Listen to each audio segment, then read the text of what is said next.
running and obviously boxing are synonymous, but we do get quite a few boxers that are excellent in the cross-country teams in high school as well. So I was trying to celebrate that for him. He had a bum knee the last year, so kind of set him back, but hopefully it looks like he's healthy and back now.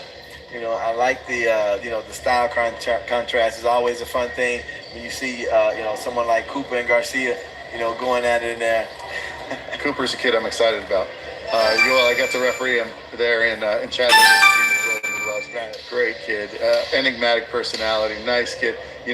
Coming up, he's always been a boxer, but because he's been a bigger kid, doesn't always get a lot of matches at these national tournaments. Right. So we may not have seen him as much as some of his teammates. Right. But obviously, there with Coach Dirt in New Jersey, and coming out of Newark, home of Shakur Stevenson, and great boxers there. I think he's a talent we need to keep an eye on. Oh, definitely. And so you see him getting the nod on all of the cards in the first round there, 10-9, unanimously over Garcia. And what about ring 3 now as we await the official word, in ring 2 between Cunningham and Dial. Sarah showed out. She definitely looked good. And it's a unanimous decision coming, for Sarah. So, Metro fighters are a little different than the rest of the country. Metro, they fight their Golden Gloves in Madison Square Garden. That is the mecca of all sports. That's their top tournament. This is just a warm up for them for their Golden Gloves. So that's her target, is to be a Metro Golden Gloves champion, of course. And hopefully she's still got some eligibility and might even be able to compete for Ireland. But that's good growth for Casey as she keeps getting better. Right. And so how about you see a ring for Emerson and Rafi? It would be a pretty good one, there as well. But climbing into the ring right now, in ring number 2, you see Francis Stewart. He'll be boxing out the blue corner, taking on Alex Espinoza. Well, when the Bouchy came out, that was one we put a star next to, right? That's one of the premier matchups here. And Francis has looked strong, Has he gotten out of the second round yet? Yeah, not yet. We don't know Francis as a KO guy, but yeah, he's been stopping him. And that's part of, when you're around steel sharpens steel, when you're around great talent and you got great sparring, you naturally just get better and better. And then when you come back to the tournament, it shows. And so Francis has been shining all week. And then, of course, Alex, we remember him from the box off against Terry Washington. Yes. So Alex is a great story himself, a engineer, or college graduate, great kid, dedicated to boxing. But this is going to be a heck of a style clash, heck of a premier matchup. A test for both boxers as well. And then you have, ring 3 names that may not jump off the screen at the people who are watching between Mariki and Varner, in ring number 3. But both these boxers look really good yesterday. Murky from Metro, another one of our international boxers here. I believe he's representing Kosovo here. But yeah, they brought a great group of international boxers out of New York State Athletic Club. And you saw him, just a moment ago throwing that straight right hand, that back burner into the corner. He wants to land it. And so again, both boxers look really good on yesterday. So it'll be fun to see, who isn't able, to keep that momentum going into the next round. Emerson showing his class here. Rafi coming back a bit in that second round. Rafi out of the very well-known gym in Alexandria, the ATX. And they always put on a good show, when they come to these tournaments. And one thing you mentioned, they go late into these tournaments. And so here we are on day 5. But I'm looking forward to this first bell in ring number 2. Stewart says, I wanted to prove a point. I don't know what that means, but I've seen the 2 first-round stoppages. Stewart's always been kind of the bridesmaid, right? He's always been the runner-up. Right. He's been the training partner. He thinks this is his time. He stuck around, of course, from Ohio. Ohio runs boxing. We all know that.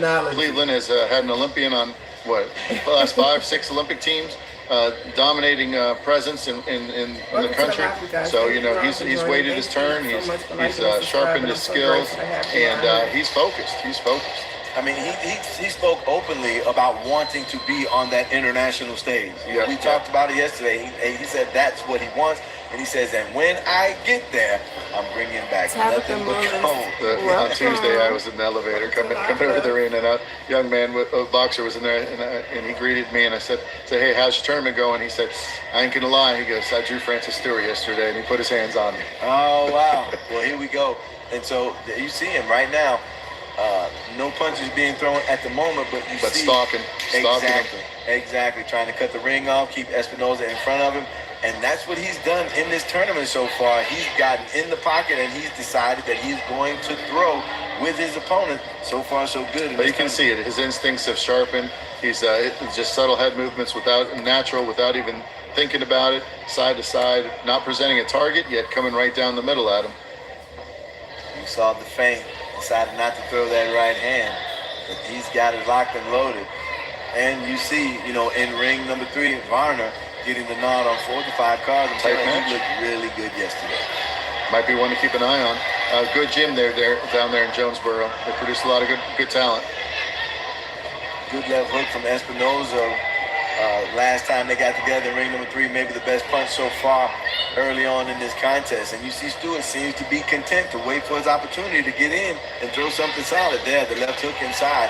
He's sitting on his punches when he gets there. Instantly his confidence rose there. Instantly. Yes, absolutely. Now he's going for it. Espinoza, coming up from the lower weight class up to 121, our first Olympic weight division, so he had to come up. I think he's a little undersized for the weight. Francis is walking around pretty close to his weight, so not huge for the weight class, but you can see a little bit of a size disparity. And I think, and maybe that left hand that Espinoza landed, maybe to his detriment, because maybe now Francis feels that he can take whatever Espinoza can dish out. Yeah. To all our young viewers, this is what your trainer's talking about: cutting the ring off, corner your boxer against the ropes in the corners. This is Espinoza's using a lot of lateral movement. But Stewart, looking for that outside step to find opportunities to land. But this is one of those things we talk about, Espinoza on his horse, staying on the move, trying to not be a stationary target for Stewart. Not a bad idea. Certainly that's what you want to do in this situation. The problem is that, again, you burn through a lot of currency doing that. He's got a motor. How long can you keep it up? He's got a motor, though. I'm not worried about him gassing out. But I think he needs to find his opportunities here. I think that movement is not going to impress the judges for now. Well, and then comes the question, because there's a very thin line between patience and inactivity in the minds of the judges at ringside. And sat in on a couple of official seminars this year, and that's one thing the officials are definitely. Stewart just taking what he gives them. But they've been really emphasizing in the seminars activity. If boxers go more than 2 seconds without throwing punches, then the referee will step in and encourage. So I take it back. The judges are favoring a little bit the mobility of Espinoza. So tight match. This is what we expected. This is what we're looking for. It is a tight match, and I like the fact that the judges are recognizing that it isn't easy. The game of boxing is to hit and not get hit. But to your point, I have noticed in this tournament multiple times where boxers, where the officials have stopped the bout to let the boxers know, you got to engage. You got to mix it up. You got to one of the priority of a referee is the safety of the boxers. That's why they're in the ring. But also their main objective is to make sure that there's good boxing for the judges to score. And if they're not throwing punches, if there's delays or running, we can call it, then they're going to stop them and encourage them to box. I even saw internationally them take a point for this during the World Championships. That official's got a pretty quick trigger. He got a pretty quick point trigger. And I make no complaints about it, because again, the safety first. And if you're operating outside the guidelines, then I have no problem with the official doing that. I like the left hook landed by Stewart to start the second round. And if Espinoza is going to be more willing to stand there, I don't know if Espinoza finds an opportunity that isn't an opportunity for Stewart, and that may be the issue for him. The thing he wants may be what Francis wants as well. Yeah, but he's coming out. He's not on his wheels quite as much this round now. He's willing to trade, and I guess he's showing he's not intimidated at all by any size difference or punch out. Well, again, the open scoring, and then the question, would there be this much of a stylistic change if he didn't know the score, if he didn't know that he lost that first round 2-3. Yeah, absolutely. And this makes all the difference. You know, it doesn't do you any good to see the scores after the bout. We want you to be able to use them. So look, Emerson gave up the last round, but wins on tiebreak with the point deduction. So this is a typical scorecard I'm going to have to explain. This is one that will come over to you. Yeah, this one's a bit complicated. Blue comes back hard in the third round, but still loses despite the point. That's a tough one. Those are the ones where you have, these are the ones where the parent get a little excited. You're right. We missed the point deduction there, so Varner's got a bit of a lead on a few of the cards. And now you see Yoel showing his class. Yoel, we'll see him in the finals tomorrow, but he's, like I said, he's a talented kid. And now, so we got to put another point. Oh, geez, we got warnings everywhere. So that was a point for Espinoza. I didn't see what it was. Was it holding? Holding, yeah. Okay. Well, because he's not moving as much as he was in the first round, and while he's not moving as much, he's starting to hold a little bit more. So again, young boxers who are watching, referees will allow infighting. They'll allow you to engage. They'll allow you to cinch down, but you must let go. Self-regulate. You can't hold and just clamp down and take a rest. Referees will get fed up with that and give you a caution and then a warning. So you can definitely tie up. You can definitely hand check. You can parry, but let go. Let go and work. And now you see the bout starting to take shape, a different shape, where Francis still stalking, still cutting off the ring, but Espinoza moving a lot less enthusiastic. Now Espinoza's in his head. Okay, now what do? I'm down. I got that point. I got to change my strategy a little bit.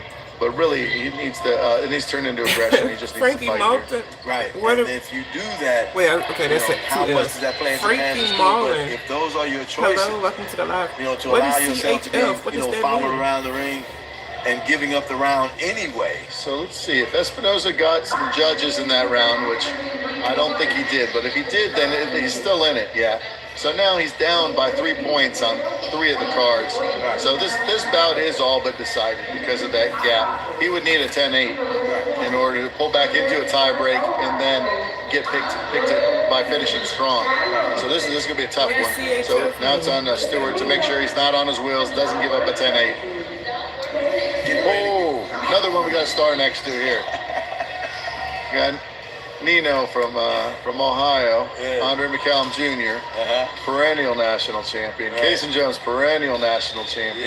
Yes. This is a premier matchup. This is better than Friday Night Fights. It is, but he's talking about youth males competing at 143 pounds. In the red corner from Perrysburg, Ohio, Andre McCallum, one of my favorite father-son combos. Those two right there. In the blue corner from Dalworth, Texas, Casey Jones, who is a fun boxer. You already see him. Casey from the great school of boxing there.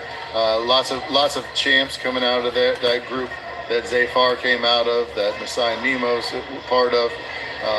Really good boxing in that group. You gotta love Coach Nemo up there in the Dallas area. Faith over fear. You see Stewart, he knows the scores. So now Stewart reacting to the aggression of Espinoza, taking his time and kind of staying out of the way, not engaging unnecessarily, and it's a big advantage for Stewart. Carla Hall imposing her will, bouncing Rosales' head off the ropes. Oh yeah, so Carla Hall strong. She's waited in the wings there in Vegas. Many-time Golden Glover, done well at our national tournaments, but she's a tough girl, real tall. But now she's showing that she's generating some power there. Well, Rosales has her hands full. That height reach disadvantage that she's working with in this situation. He absolutely did. Welcome to the live. Behind that jab, that's a tough puzzle to solve. And then you see the straight left hand to the head of Rosales. I don't know what the formula would be in this contest. I'm looking for an 8 count somewhere here. Espinoza giving his will. He's game. He's not going to go out easy. No, he's not. But with the scores being what they were, after those first 2 rounds, Stewart is basically playing with house money, at this moment. He is, but still coming forward, still in a stance, still cornering him. I like the official warning about the shoulder. He throws a combination and hits him with the shoulder at the end. What I liked even more about that was that the shoulder didn't stop Espinoza from landing the counter left hook at the end. boxers want to emulate the shoulder roll. It's okay to use your shoulder for defense. Don't turn your back to the opponent, and you cannot strike with your shoulder or any other part of your arm except your fists. And then you see Jack Varner getting the 3-2 split decision. But that's exactly what we're talking about. This is the fault of the open scoring. We compliment the open scoring, and now we say the fault of the open scoring. But here, got on his wheels and gave up. Look at this, tied on one. In order to win a bout, you need 3 judges, and he took 3, gave up 1, and 1 even. Right. So, gave up the 3rd round to do it. You gotta finish. You see Casey Jones. You're not going to win fighter of the tournament giving up 3rd rounds. No, not at all. You see him pumping that fist in ring 1. Casey Jones liking that right hand. How do you do this, David? There's too much to look at. I can't keep up. Too much. Oh, now we got Ty Jackson and Gilbert. Okay, Mike Campbell. Oh, the heavyweights in there. Kabamba, he's one of my favorites. And, of course, Ty, just a great character. Everybody loves him. Oh, man. The way he bounces around the ring at that size is enjoyable. But I tell you what, Kabamba, he has the right name. Yep. Man, because he gets in there. All right, Kaysen carried that. Okay, we got to get it back, Nemo. Don't worry about it. I mean, Andre Gotta McCallum, get it back. a fun young boxer to watch, but Kaysen, what I enjoy about him, there's a lot of extra movement and all of that in the ring. But at the end of the day, you can be distracted by that if you like. The truth is that young man knows who he is in the ring. Yep.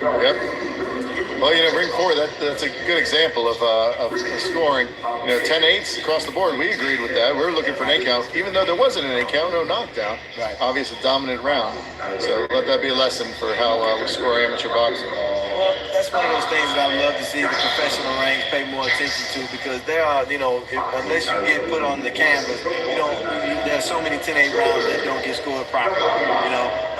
Guys get hit and almost fall out of the ring, but those aren't knockdowns. It's difficult to give an 8 to a boxer that's being competitive in a round. So, but in this case, Carla Hall was very dominant in that round, despite there not being a knockdown or a knockout. Good performance from Francis. Yeah, and so, good work by Espinoza, Yep. doing what he could in that contest. And then just getting to the end of the 3rd round, which Stewart this week has been a chore. So congratulations So to him. we'll see Francis in the finals. I know this is a big tournament for him in his progress. He, of course, like we said, he wants to get back in the mix, in the potential for the #1 spot. He spent a year as training partner and got better every camp. Sparred everyone in there in the OTC. I got to work his test matches a few times. I enjoyed that. Right. And then you see, Big Leroy coming over the top rope. Man, Adobe Grow of Garden had fun bouts on yesterday. Welcome Did to you the live. see Morales turn it on? He's a fun boxer. He's a fun personality too, and from Florida, he's been waiting in the wings to qualify for these tournaments. This just shows we've got a lot of depth of heavyweights in American boxing. Right. Almost all of these guys started late. Right. We didn't see them in the Pee Wee division. These are other sport athletes that came over and probably through Golden Gloves, through novice boxing, and now they're trying to get that spot. Of course, our super heavyweight Kelvin on our national team right now was a football player as well and made it to the national team with only 6 fights. Well, that's the difficulty with the heavyweight division in America. Our heavyweights Absolutely. are either playing linebacker or power forward. That's right. That's right. It's tough. You see, now we have the dueling fist pumps in ring #1 because every time one of those boxers, either Andre or Casey lands a punch, they're reminded that now they're talking to each other. Is it getting a little chippy? Is it getting a little chippy? Absolutely, and that's right up Casey's alley. Yeah. Right. He's in control. He's confident. And getting in each other's heads. But look, what we're seeing now, we'll see if Chris gives a caution here for lack of punching. Right. And so it's interesting. But I like what Leroy Clark on yesterday. The bout we have going in ring #2, Leroy Clark in red from Rio Rancho, New Mexico, taking on Morales from Winter Haven, Florida. On yesterday, the pressure from his opponent on yesterday and the way he was able to box from start to finish, I thought was extremely impressive. But Morales, whose opponent started very strong on yesterday, the next thing you know, he flips a switch and it's over. Yeah. Morales will be a fun pro to watch one day. So it'll be fun to see if Morales flips that switch from yesterday, if Clark can continue to box and stay out of the way he did as well. I mean, he has good hand speed and pretty good footwork, for a guy his size. And so I like the way he was able to stay out of harm's way on yesterday. And I want to see these scores in ring number 1 to see where we are, after this second round. Yeah. And there it is. Pressing the gas. So he's got a comfortable lead. Hopefully he doesn't let up too much in the third round. But McCallum's going to have a bit of a chip on his shoulder. He knows what he has to do here. Absolutely. He's going to have to hurt Jones. Exactly. And that's going to be tough. And then you see the scores in ring number 4. Rosales was able to get the nod on one of the cards, but it's the Carla Hall show in ring 4. Kabamba dominating a national, I wouldn't say national team member, but Ty Jackson's been in some national camps. Absolutely. And so here we are, and that's what you would expect based on what we've seen, from them this week. Kabamba's having a good tournament. Now you see Morales with the guards high, head down, pushing his way forward, trying to get there. That's what you got to do on the tall boxer, long boxer. You got to break inside that range. He's keeping his hands up to break in, but then you got to let him go when you get in there. Cut the ring off. Footwork is key here. Right. But Clark knows how to use his size to his advantage. You see how he just leans this side a little bit there to stay out of the range. Uses his jab. Not super strong. I think Morales is probably the stronger boxer here. But yeah, keep turning him. Chase me. Come on. I like the short left hand upstairs from Morales in that exchange. And if you're Clark, I like to see Clark, jabbing a little bit more than he is right now. I mean, what do I know from standing over here? I just know that Morales wants to get to his chin. You get a 250-pound pressure on you. Yeah, that's a bit tough. But we're seeing similar here. Kabamba's trying to box his way in, and Jackson obviously a little bit more wild and a little bit more action. Right. But Kabamba's doing a pretty good job. Certainly getting the nod on the judges' scorecards. That's what it's all about. And if he can win the bout that way, I mean, that's quite the testament to him.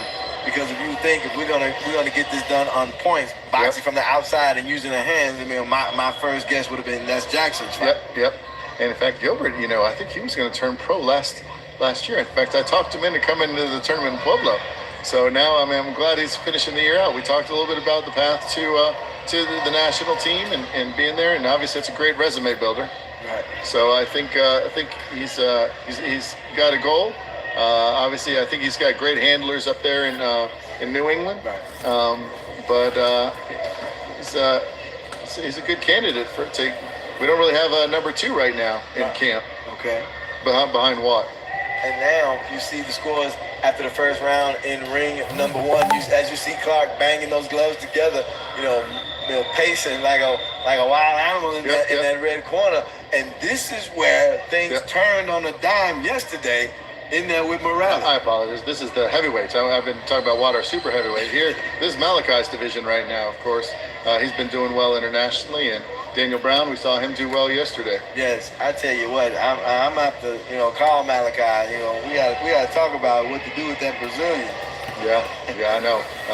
3 times, but he'll figure him out. I thought he looked much better. Against him there on the third. What's key there is, there's most countries keep bringing their same guys over and over. Film study, break them down. We're using AI tools now to break down our opponents. But talking to, the tremendous base of boxing knowledge in the United States and our coaching is the key to find the right strategy.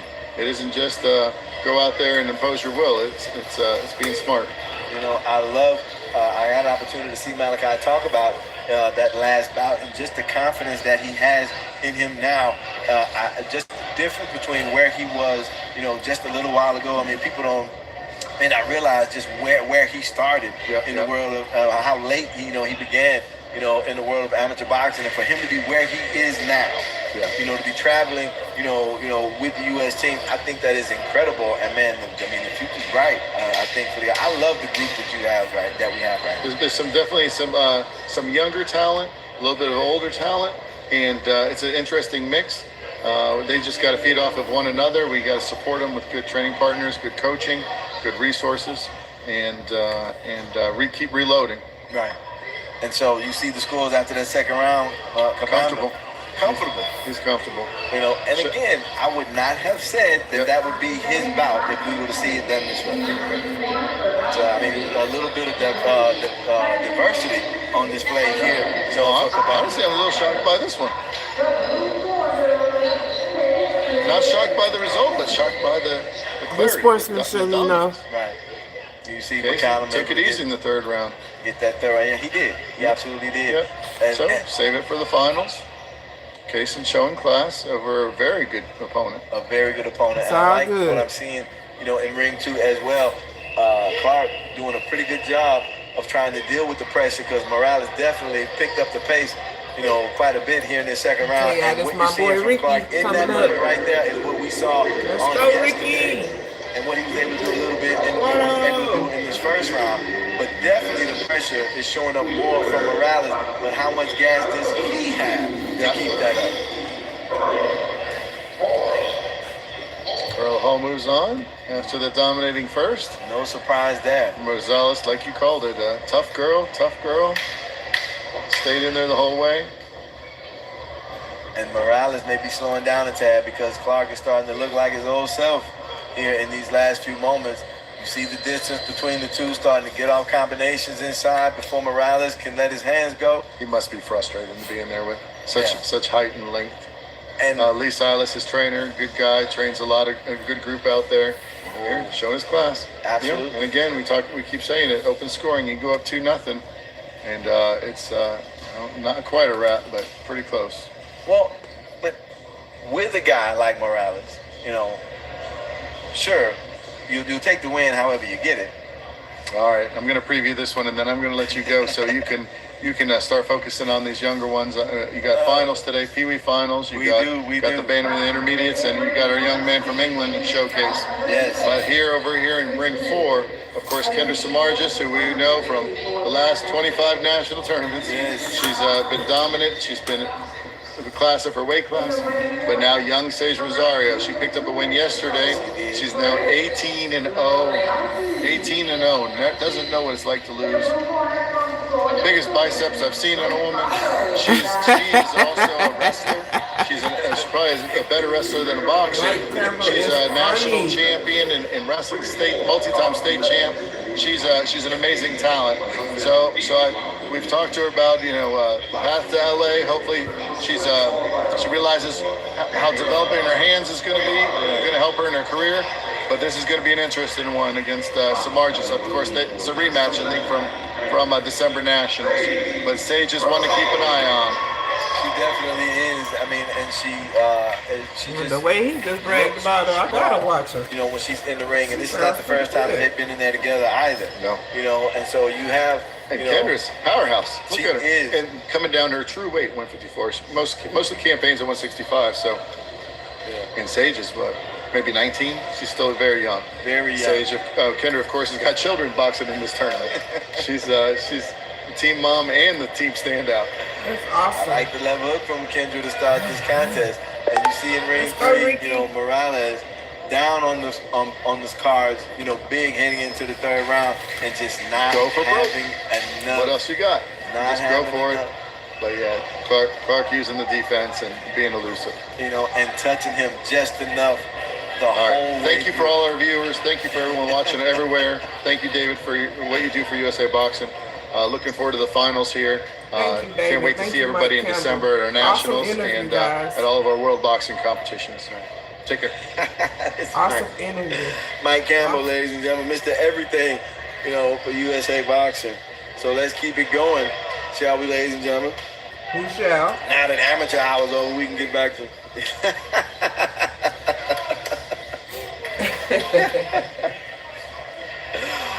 But let's get to it, ladies and gentlemen. How about ring 1? Youth males competing at 154 pounds. My man Edgar doing his thing. Stop through. We'll. My man Edgar Herrera, how we doing? Huh? Yeah, I'm good, man. I feel good. How does it feel to be healthy? Oh, it feels great, man. Don't gotta worry about no pain or nothing. So That's one of the things that I was talking about with Mike. He was over here, Mike Campbell, while we were watching you box, and he was just saying just what it's like, the difference between you, when you feel good, and when you didn't. What was the biggest thing what was the thing that you just couldn't do the most when you were I couldn't be me, man. I couldn't be me. I couldn't do what I usually do. I couldn't move like I normally do. So it messed with my whole body, my whole game plan, my whole style, really. Right. So, man, it was tough, but it feels good to be back. Feels good to be back. Yes, and sir. so, if it feels good to be back, then it's got to really feel good to know you're going to be in the finals on tomorrow. Oh, yeah. Yes, sir, man. We ain't going.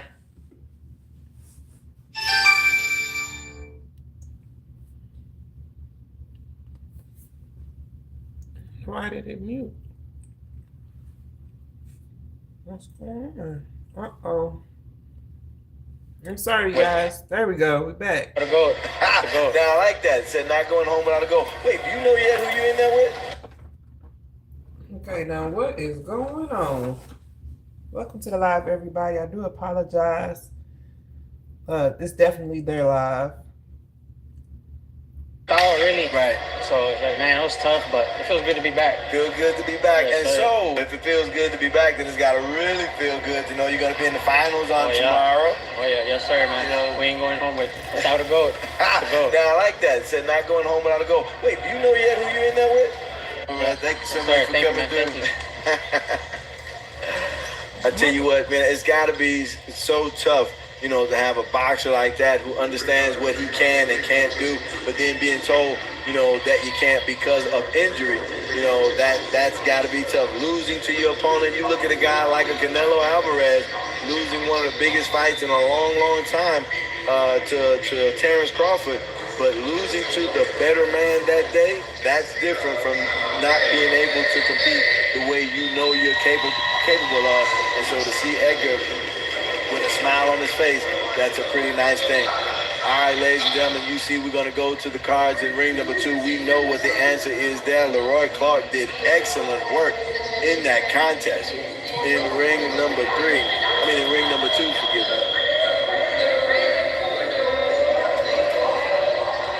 Leroy Clark with the win. I tell you what, that gentleman, the way he's able to move his feet, move around the ring, keep his hands moving, touching his opponent again and again and again. And we saw Morales on yesterday. Now, one of the things that's tough, obviously, about USA boxing, about amateur boxing, having to box consecutive days. What would this bout have been like if Morales didn't have to box yesterday? I don't know. That's part of the task. And you saw what Clark was able to do. Congratulations to him. How about ring 1? Youth males competing at 154. Chris LaBounty boxing out that red corner from Las Cruces, New Mexico, taking on Ricardo Gaspariano, boxing out of the blue corner from Troy, Missouri. Ring 3, Pee-wee females competing at 65 pounds, boxing out of the red corner from Round Rock, Texas, is going to be Adeline Jaime. And in the blue corner from Hayward, California, it is Delilah Quezada. And we already talking about this one. In ring number 4, elite females competing at 154. Out of the red corner from Twin Falls, Idaho, is Kendra Samardzis. And in the blue corner from Manhattan, Kansas, is Sage Rosario. We've had the opportunity to talk to both of these ladies multiple times. And I'm telling you, Sage Rosario, has landed like a meteor in amateur boxing. And Kendra Samardzis, who has done just about everything you can do in amateur boxing, and she has her hands full with Sage Rosario. They've been in the ring together before, very familiar with one another. Samardzis has as much experience as Let's go, Ricky, on this bumper. And Sage Rosario, you saw the scores after that first round.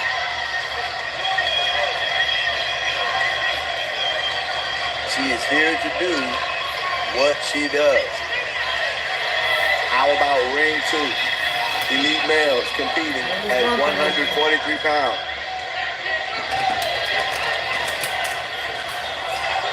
In the red corner from Cincinnati, Ohio, it is Javon Dula. We saw him on yesterday.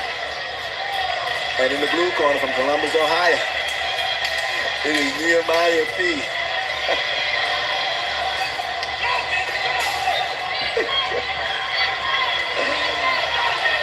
What? No, say it ain't so. Say it ain't so. Defeated Golden Glove VR champion of the world. I've had many titles. No, this is my greatest accomplishment in my entire life. Ladies and gentlemen, just when you thought it was safe to go back in the water, when you thought that What's going on? Wait, one, come on, Ricky. Of this man, here he is, Elijah Lugo, with the belt on his shoulder. He lost. It was pathetic, ladies and gentlemen. His introduction into virtual reality boxing, the VR, the esports. You heard Michael Campbell talking about it. This young man who lost miserably in his inaugural bout has somehow managed to win the coaches tournament. And here he stands. They cannot keep a belt from being placed around the waist. What the hell? How did you do this? I'm an unstoppable force in nature, both in reality and in virtual reality. On every platform, in every dimension, Elijah Lugo is a champion. I just want to thank all the orphans back at home who needed this, all the friends and family who prayed for this. I would like to thank all the people who said it can never happen. Remember, even if it doesn't matter what you do in life, you can always become one of the greats in Golden Glove VR. That's right. No one said it wouldn't happen in America. We said it shouldn't happen. This is nuts. I talked to this man earlier today. He has no chance at doing this, and here he stands. It was my heart.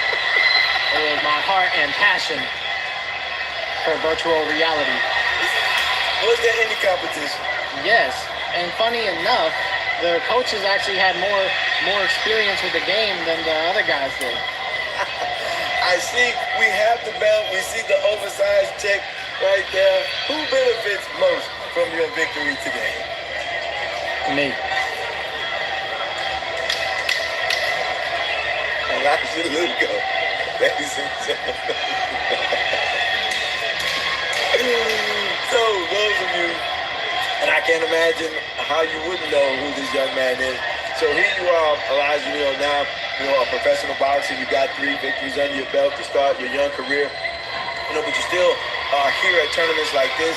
The gym out there in Georgia, you and your dad, Coach Lugo, being able to have your boxers come out. So you're here with basically with a new crop of young boxers that are taking part, in this tournament. What's it like for you to be able to come back and not just to support, but to literally give back? It's fun. It's nice, and a lot less people are mean mugging me. A lot more people come up and take pictures, and I love that, And I've said it before, I don't care how big I ever get, I don't care if I'm more famous than the president, I will always come to these tournaments. I will always show my support.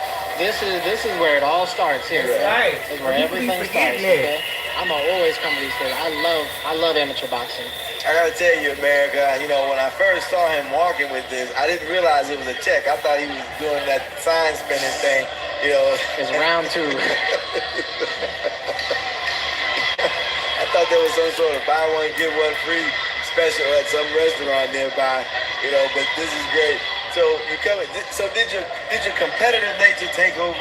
Yes, it did. And I think that was the difference between this time and last time. Last time I looked at it more like a game. This time I looked at it like war. The fact that you managed to get a belt in this tournament. I didn't even know they were having it. I didn't know they had a belt. I thought it was just a Did prize. you bring your own belt? I didn't know they had a belt. No. I thought I was done. Oh man, when does your boxer next get in the ring? Huh? Your next boxer gets in the ring when? My next fighter, I don't know the ring, but he'll be bout 23. East of Brownell. He's in the final. He's gonna show us what's up today. So it says in bout 23. So that means that your young boxer He's ring 2, actually. is going to be in ring 2, Issa Brown Elm. So that's going to be a championship bout. What is it like for you to be able to come in and help other individuals be a, see their dreams come true as well? It's nice. It's always good because it's like my passion that I had in the ring. I can now give it to other people, you know. Right. And virtually. And virtually. Give it to people who aren't even actually here. Yes. I virtually went to war today. The fact that you have this belt across your chest is annoying me. and Coach Ray Lugo, I just met him. He's an awesome dude. Coach Ray Lugo, he gave me the hat right after. My guy, Elijah Lugo, I tell you what, I don't think a tournament would be complete for me without this young man. So congratulations to you on your win, on your victory today. Thank you. This was the most important fight of my entire life. The greatest, the greatest thing he's ever done. No one should benefit more from Elijah Lugo than I'm sorry, Ricky. Keep your head up. Get yourself together, get in the ring. You know,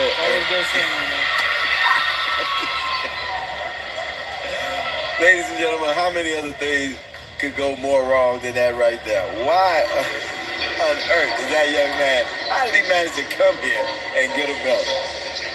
You saw, ladies and gentlemen, as I was talking to Elijah, you saw Sage get the victory in ring number 4. And I'm telling you, this young lady is a powerful boxer. And in there with someone like Kendra Samarji, who is a powerhouse herself, to see her, have to deal, with Sage is quite impressive. It absolutely is, ladies and gentlemen.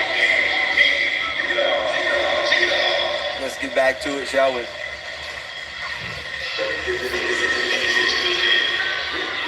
You see the scores after the second round in ring number 2, ladies and gentlemen. 3-2 split both times. Same judges.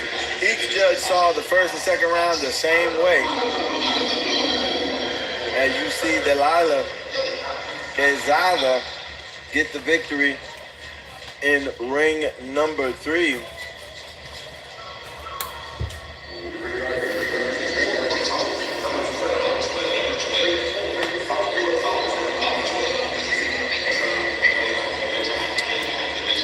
And maybe we'll get an opportunity to talk to Delilah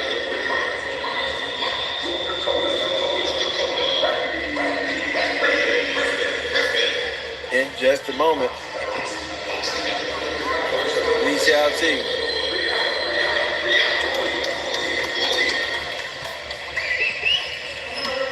Dula and Nehemiah P still going at it in ring number 2. In ring, we see Sage doing her thing as always. And you heard Michael Campbell. I mean, she is just an impressive physical specimen. And it was on full display in there. I mean, I don't know if there's a bigger test of that than Kendra Samarji.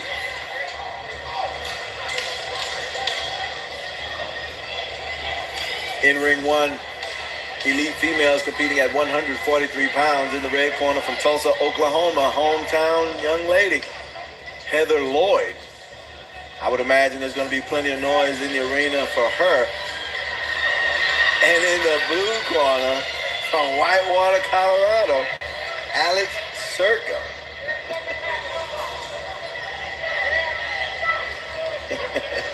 Employing a style all her own.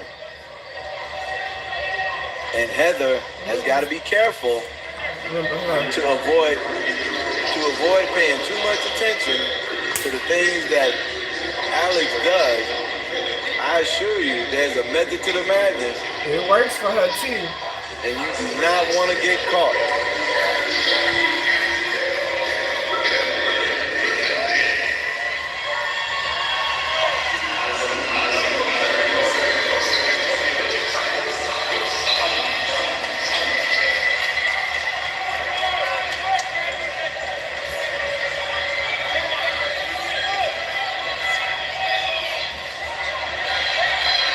ring 3, ladies and gentlemen, we have Pee Wee Males competing at 55 pounds. In the red corner from Shawnee, Kansas, it is Gael Resendez. We saw him on yesterday. And in the blue corner from San Antonio, Texas, it is Josiah Sanchez. In ring 4, you see the standing 8 count being administered to the blue corner's Brianna Gulia. Boxing out of Chicago, Illinois, Randy Griffith. The reason for that standing 8 count, boxing out of the red corner from Minot, North Dakota. And they come together in that I'm gonna say they don't say Dakota. along the ropes in ring number 4. What are you looking at? Oh, yes, it do. Pardon me.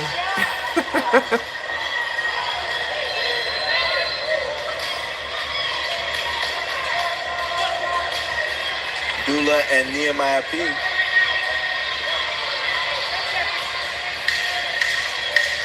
have concluded their bout in ring 2. We'll get the judge's decision there.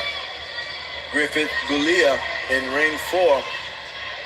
Griffith getting the standing 8 count administered to Gulia earlier in this round. We'll see what the judges have to say about that. Resendez, Sanchez, ring 4. Oh, sorry about that, y'all. Circa with the straight left hand in ring 1. You see the scores in ring number 4. 4 of the 5 judges give that first round to Griffith. Good start there for that team from North Dakota. Damn. See, I'm on live, Opportunity. Text me.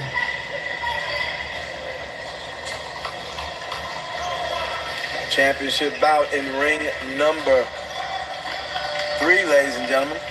4-1 split in favor of Josiah Sanchez, boxing out of the blue corner in ring number 3. Heather Lloyd and Alex Circa, you see the scores after the first round, 10-9 on all the cards. If you are Heather Lloyd, do not be distracted by all the things that Alex Circa is doing.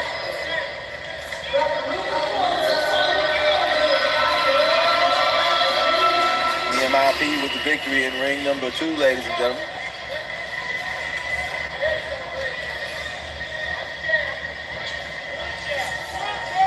Javon Dula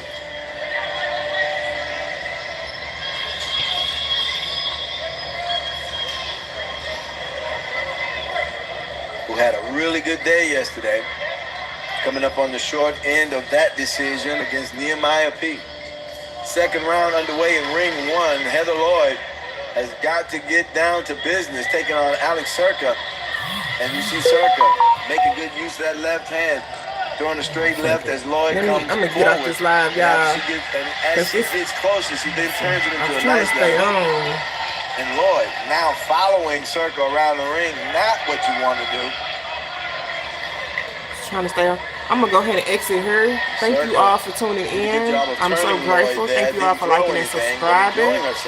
I will be back on tomorrow for my son championship got to get some offense match. going. I said championship. In ring Championship 2, when we match. resume. Thank you Elite all males again for competing being at here. 176 pounds. And I'm so grateful. Hasta luego. Box got the red corner. From Diane